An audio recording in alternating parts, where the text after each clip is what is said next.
know, phone, everything. Data, everything. Yeah, that's the coax, if you will, with the connector on, okay? And that's how it looks, okay? So, that's that. Okay, Keith, how are you doing on your project? I've got it done. I actually got a video up on our video. Yeah, I got a video up there. So, Yeah, so anyone's interested. me and George are going to do some more testing. I haven't done a lot of testing with it yet, but we're planning on doing that, but we haven't got that done yet. So, Okay, so it sounds good. Sounds making progress on that. Okay. One distinction about the 6 meter, just, I mean, everybody knows this probably, but, yeah, we're making use of it as a ground wave 6 meter, and, you know, of course, it's also, you know, for long distance, you know, it's got skip propagation. Right, When exactly. the conditions are right. For a ground wave, the conditions are always right. It's Right, like, it doesn't have to be that far off the ground either, you know, I mean, it's a great antenna for that, and it's an easy antenna to hide. You know, you can put it in an attic if you don't have a metal roof, you put it in a tree, you put it on a trellis, that's not a big deal. That being said, I have a very simple to build 6 meter antenna here with me, and I want to show you. Okay, this is really simple, and I've got something like this. It's almost identical to this at home, and I make contacts all over the nation, Canada, whatever. Well, when 6 meters is open, it's open. You know, I've seen it open in the evenings, and that's kind of unusual. But with the sunspot cycle coming up, right, more sun activity, it's a lot of fun. I mean, it really is. So this is a 6 meter antenna, okay, and this is, you know, it could be a POTA antenna or whatever, but these are the elements, okay. These elements are tuned to 50 and 5/8 inches long, okay, on both sides, and I tuned it with, you know, DNA, if you will. And anything I've learned about antennas, though, is tune them in the environment that they're going to be in. If they're going to be up in a tree, whatever, because when it comes to antennas, I don't have to tell you this, everything affects everything.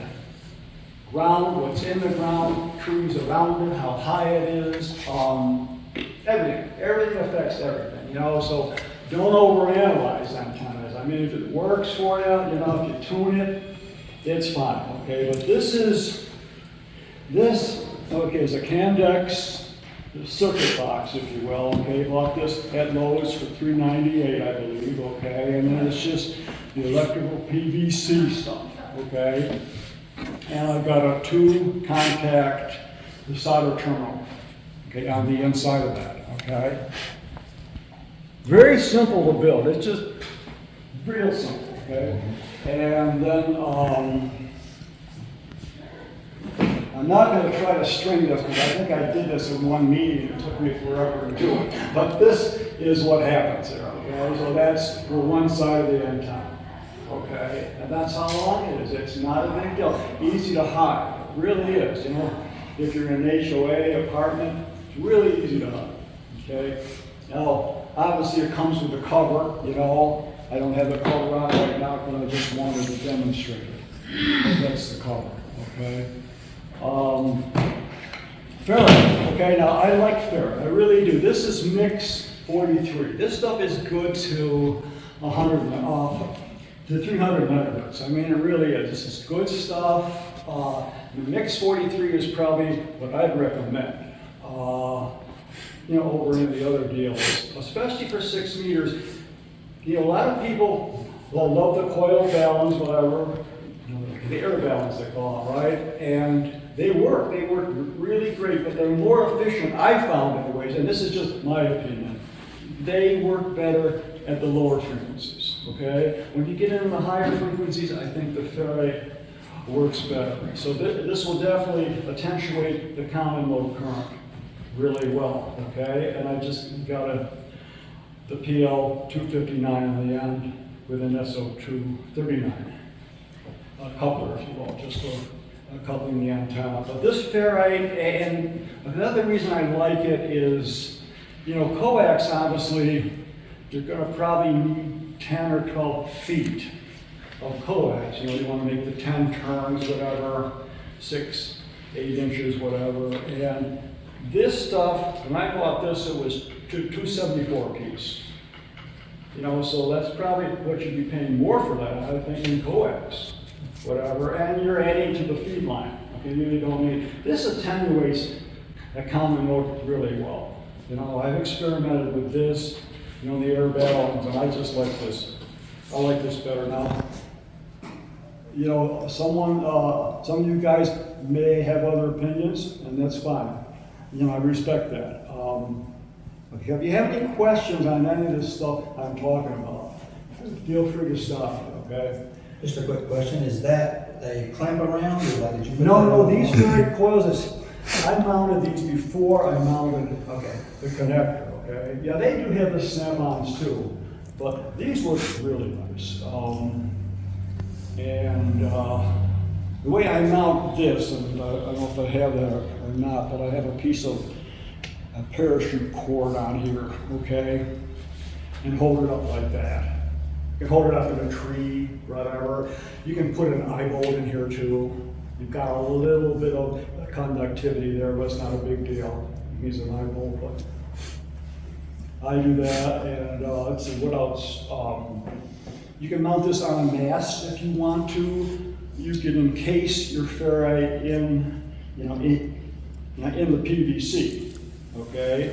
What you use is you use a connector like this, a reducer, if you will.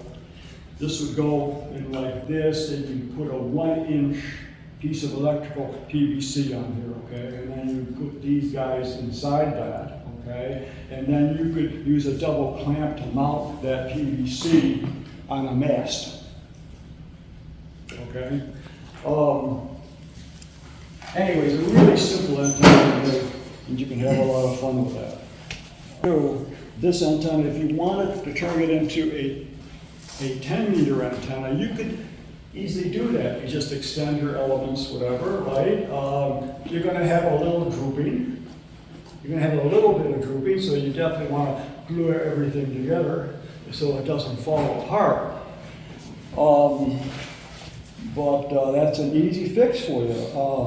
I've got an antenna where I've got a few quick disconnects, whatever, that I can actually use that for 6 meters or 10 meters and just add the extra element links on and the extra PVC, whatever, okay? It droops, but the nice thing about drooping antennas, a lot of people don't know this, but if you got a dipole antenna in free space, if you will, you've got a feed point impedance of about 72 ohms, okay? So you've got the on balance, or I should say, you've got the balanced antenna, you've got an unbalanced coax, but that's not a big difference, But when an antenna droops, when it starts coming down, what do you think happens? The feed point impedance comes down. And it comes down to a point where if you're looking at, for example, a vertical V, and inverted Vs. Yep. And I love inverted Vs because they come down, whatever, your impedance drops down, and it'll drop down to that magical 50 ohm point. So that's why I really like inverted Vs. And so, a drooping antenna is not a bad thing. It's not a bad thing at all. Do you think you could do a fan dipole, do your 6 and 10 elements in the same height, or do you think they'd be too close to each other? I'm sorry, what's the question again? If you made it into a fan, you did 6 and 10 meter elements, could you put them both in the same height, or do you think that'd be too close? Yeah, sure, you can use the same deal, sure. Yeah, absolutely.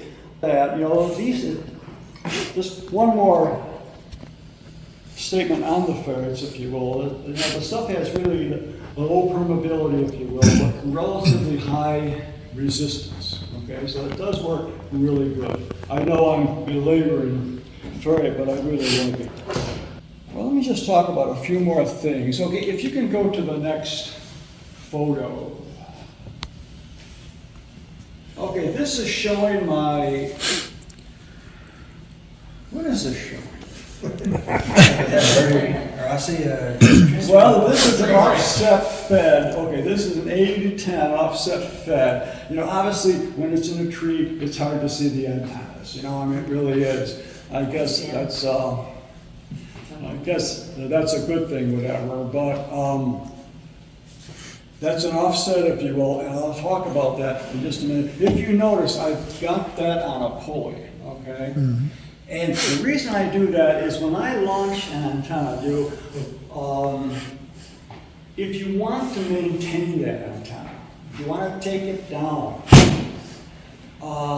you really need to put it on something that's going, that you'll be able to pull it down. If you've got a line supporting an antenna on a tree, what's going to happen? That tree is going to grow into that line to the point where you're not going to get it out again. No, it's there. So when I launch, the first thing I launch is a line with a pulley on it. And I pull that pulley up. Okay, now I've got the two ends of the antenna going through that pulley.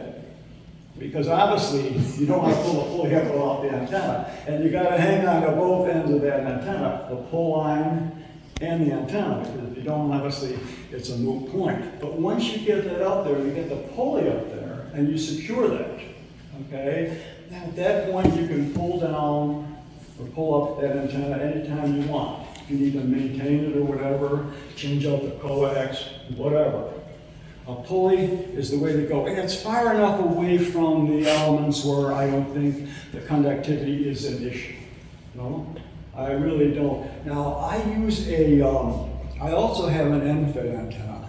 And I love end-fed antennas too. They're really neat deals. Obviously, they have more lobes, if you will, more radiation lobes, but I've made a lot of great contacts all over the world with a simple 80-10 end-fed.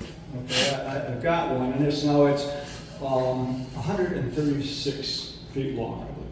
Okay. What I've got it configured though, because I didn't have the length, if you will. If I wanted to put my feed point relatively close to my house, I didn't have the length, 136 feet to a specific tree. So what I've got is I've got a sloper and then a vertical.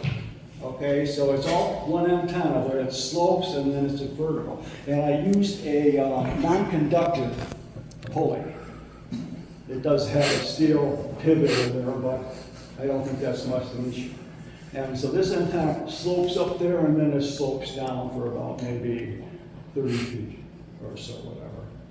But it's up about 75, 80 feet. So it's not an issue. But I've made contact with all over the world with this, mostly with FTA, you know, but it's a nice way to go. Okay, so we've talked about that. Here's the pulleys that I normally use, stainless steel pulleys, okay? I buy those on Unicorn Stainless. Amazon has these too. They're about $5 a piece, whatever. Why I like inverted V's? Well, we've already talked about the impedance point, if you will, the feed point coming down, whatever. Another reason I like them is I think you get a better skywave. I think you get a lower angle of radiation, a better takeoff from them because they are coming down. Okay, they are coming down. And before I go off on that, the end feds too, in sloping up and then coming down in a vertical, you are getting a vertical component there. So you are going to get a little better ground, a little better lower angle of radiation here too. So that might be helpful. But okay, the other reason I like an inverted V is because you're supporting the heaviest part of the antenna at the apex, right? You've got that up there. You've got the balun. You've got the heavy coax. All that's supported, whatever. And then you're coming down with your elements, whatever. You can trees, or poles, whatever, as long as you're 8 or 10 feet above the ground, they work wonderful. I mean, they really do. And I see vertical V's as much as 45 degrees will work well. As long as you've got your minimum distance between the elements, say 120 degrees, I think you're really good, okay? I think you're really good, but, okay, I've got an offset, the vertical will be 40 through 10, whatever, and it works wonderfully. You know, obviously, with an offset, you've got, or at least the offset I've got it, one end would be 33 degrees, okay, the other would be 66, 1/3, 2/3, whatever. And so you'd be using a 1 to 4 valve on it, but you'd have about 200 ohms at that point. You know, obviously the P point's gonna change all over the place. I've seen guys use a 20 to 80 ratio. 20 to 80, you know, with a 4.1, whatever, and they even got more bands. I don't exactly know how it's done, but they do it. So, another nice thing about the dipoles is, at a specific height, you're not going to get great gain, but the higher they are, the gain improves. I mean, it really does. You know, if you've got your antennas connected with trees, whatever, you're talking thousands of pounds there. No wire is going to put up with that, you know? No wire is going to put up with that. So I use these weights, if you will. This is just a juice bottle. I fill it with water, whatever. Now I painted this so it looks a little more nature, if you will, a little nature. But this will, you know, and I've got the pulleys, if you will. So the antenna can move with the trees, up and down, okay? And there's a guide in the, I think it's in the ARL antenna book, depending on what kind of wire you use, how much weight you put on each end. Okay, I didn't read that, but yeah, sure. Based on gauge and whether it's hard drawn copper, whether it's the copper weld type stuff or whatever, you need a different amount of weight depending on I those. use PVC, filled with sand too. Yeah, you definitely want some leeway there. You know, you really do, because, you know, when the trees are moving, you want that antenna to move along with the trees. I mean, you really do. And this seems to work really good for me. I'll just, you know, put the pulleys up on my inverted V, for example, about maybe 10 or 12 feet out there, whatever. Something that, you know, I can get up there on a ladder and do it. But that works good. One other, okay, this is all I have left on this. Antennas obviously need, you know, an electrical fuse, if you will. You know, we call it a surge protector, right? You know, for the lightning and all that. You know, I believe antennas, especially antennas like this on pulleys, whatever, need a mechanical fuse. And what I use with a mechanical fuse, now say this is a tree, okay? This is a tree. And I'm running the antenna line through, if you will, and this is the line that will hold the antenna up in the pulley, okay? And what these are popsicle sticks, okay? So this is the fuse. When a tree or limb falls on that antenna, this is going to break, okay? This is going to break, it's going to release that antenna so you don't sever the antenna or whatever. And but the deal is this other line has got to be coiled. You need a long line here, coiled, whatever, because as this breaks, this is going to take off on you, and you don't want to lose the other end of that antenna so that you can pull it back up again. But I've had this happen, because I have antennas in the trees, and I've had limbs fall on these trees. I should say on these antennas, and the antenna just came all the way to the ground, but this fuse saved it, if you will. It didn't sever the wire, you know? So all I had to do at this point, because I still had a long line here, I was able just to pull the antenna up again. And it was done, you know? So a mechanical fuse is a good thing. And all this is essentially is a popsicle stick with a wire tie. Okay, in here. Just a wire tie that holds it together. Depending on the weight of the antenna, and the wire of the coax, you could determine how many popsicle sticks you need, whatever, you know, or I don't know. But this worked for me, okay? So I just wanted to mention. With the wire ties, yeah, one thing I didn't mention on this, I do have a wire tie in here. And because there obviously, I wanted some strain relief in here, okay? So I've got a wire tie in here, really tight around the coax, so no matter how much weight is on here, if that gives up this little terminal strip in there, that'll carry the weight too. Okay, so that's just something to consider. But these are easy to make. You know, if you don't want to spend a lot of time and money on a 6-meter antenna, this would be the way to go. Yeah, I appreciate you showing that. Okay, but that's what I've got on my tree right now. You know, several of my antennas, and that seems to work really well. Yeah, there's another shot, another line. But that's my 6-meter antenna. Okay, that's just about 2 or 3 meters off the ground, okay? And, you know, it's in the tree, whatever, it's on a pulley. And I've got those all connected with a mechanical fuse. So I think that's it. That's all, folks. All right. We made it. Yeah, okay. Good job, Bob. So they have questions? Okay. Would it be better to use sand instead of water? Yeah, sand is good too. Because the water's gonna freeze. I mean, if you have sand, use it. Just, Some people use concrete blocks. Huh? Some people use concrete blocks. yeah, but you Well, can't yeah. take 2-inch PVC instead of 45, glue them together, fill it with sand and glue them together.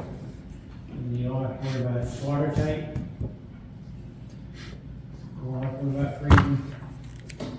Couple things I was going to mention is like, you can spray paint this with a can of paint and not even see this up in a tree. And you'd have to be staring at it to see Yeah, it. right, exactly. That's the nice thing about this. You can finally see it. I like the electrical stuff better than the plumbing stuff because it has better ultraviolet properties, okay? It's better in sunlight.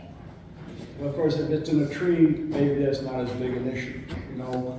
But this is really good in sun. It'll last a really long time. And If you paint it, it'll really last a long time. right. And as far as I can see to the antenna, it doesn't even see it. It doesn't even see this stuff, you know. I was told years ago that the electrical stuff had a little more metal in it, if you will, Metallic, yeah. than the plumbing, but there was a test that you would do, that you put a piece of it in a cup of water in a microwave and you'd heat it. And if the tubing got hot and it had metal in it, okay, I tried that one time and I didn't get any heat at all, so that was just something I read, whatever. But this makes great antenna support stuff. It really does, and you know, highly recommend it. And you can go easily up to 10 meters with it, drooping down. One other comment is, I found some pulleys that are 100% nylon. They use them inside of chicken houses. Oh, really? Okay. Yeah, they're dirt cheap. So you have a pivot point? Yep. She's sitting back? Yep. But the only thing I wonder about is UV resistance. You know, they may crack over time. Over time, yeah. But you can replace them, you know. Right, and yeah. These things are really cheap. Yeah. So anyway, you can't buy less than 25 at a time, so I got 25. Yeah, I bought mine at Amazon years ago. I think I got 4 of them for $15.91. 4 of them for $15.91. Now, they do have the metal axle, if you will, but I've never found that an issue, you know. And these are nice for you to configure an antenna up or down where you don't have the limit, whatever. Your time. All right. Okay? Good job, Bob.